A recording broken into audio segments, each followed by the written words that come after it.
bağlasısın olyam. Lelelerin lelesisin olyam. Tirgüllürün tersisin olyam. Olyam, bağlaların bağlasısın olyam. Lelelerin lelesisin olyam. Tirgüllürün tersisin olyam.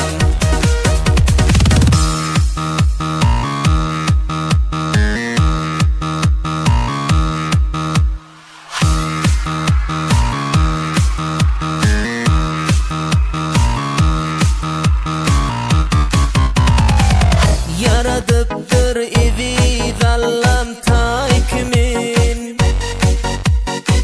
Kirpikleri misli doğan ay kimin.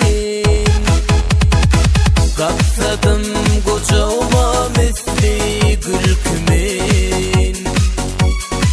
Süyerin men seni içinden olyam. Olyam, bağlaların bağlasısın olyam. Lelelerin lelesisin olyam.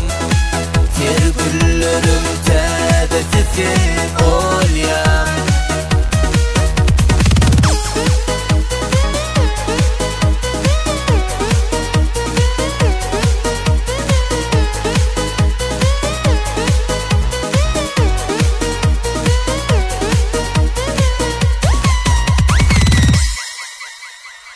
Aşıklık derdi var menin başımda.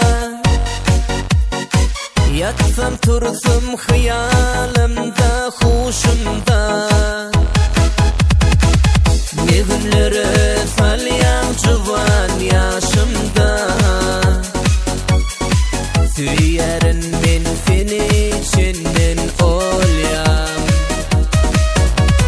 Olyam, bağlaların bağlasısın olyam. Lelelerin lelesisin